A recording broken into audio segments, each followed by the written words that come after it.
And I did not feel that it was in the best interest of the worker.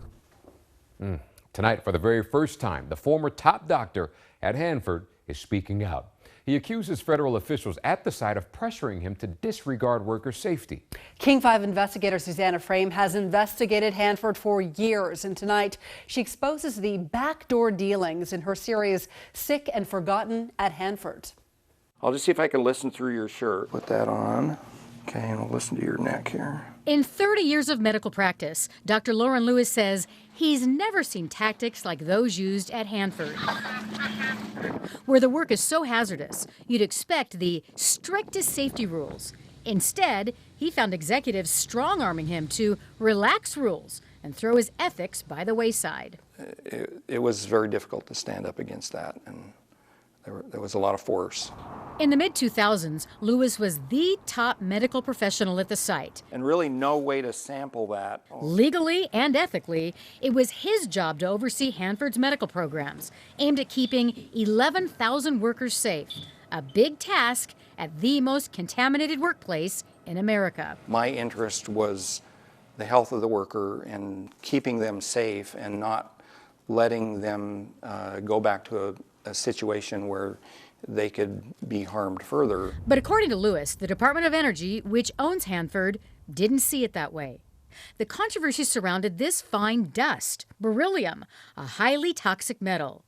It was used during Hanford's 40-plus years of production to make nuclear weapons. Were you wearing even just like a minimal mask, anything? Nothing. Some workers, like Tom Peterson, exposed to beryllium, become allergic to it or develop a life-threatening disease. It's not only just your immune system, it's your joints, it's your muscles, it's your eyes, it's your brain. He's on oxygen 24/7 with only 30% of his lung capacity left.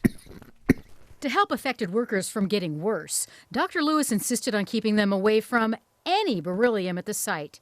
But he was told a top Department of Energy official, Doug Shoup, was demanding a switch in the policy, one that would loosen up restrictions on the toxic metal. Basically telling me that had to be done. Dr. Lewis's interpretation, getting the work done, was more important than worker safety. How can that possibly be in the best interest of someone's health? Well, it wasn't. It was in the best interest of the employer and their profitability and getting people to do the work regardless of what the health consequences were. Beryllium, gram for gram, is one of the most toxic substances that we know of.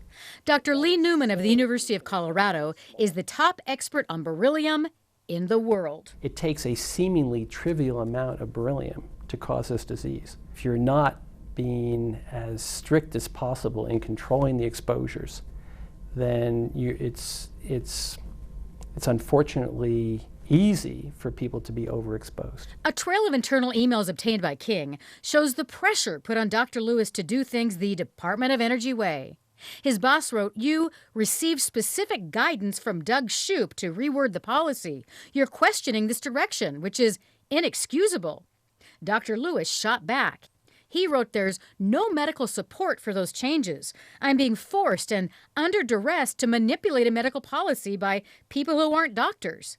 And going along with it would put Hanford workers at increased risk." I was harassed the same way he was. Work life was pretty doggone bad.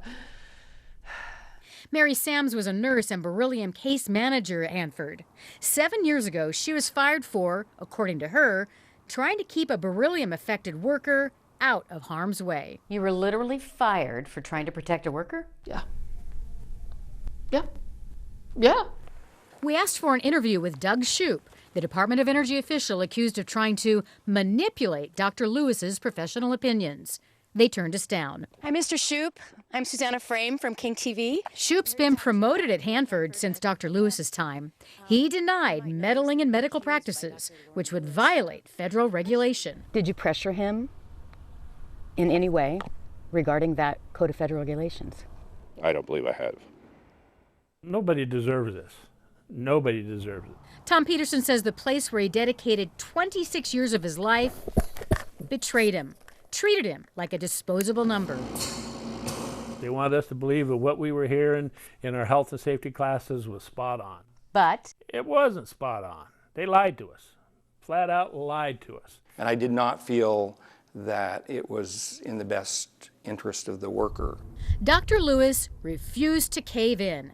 19 days after he put his foot down once and for all, this happened. My supervisor gave me a note and said that the Department of Energy had lost confidence in my leadership and fired me on the spot. Dr. Lewis says on behalf of the sick and forgotten like Tom Peterson, the fight, the stress, the loss of a job was all worth it. I was in a way proud of myself that I was willing to stand my ground and stick up for my principles and the ethics that I felt were important. And if I did it again, I would do the same thing.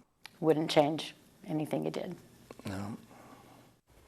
Dr. Lewis now works for a different federal agency, the Department of Labor, helping sick nuclear workers.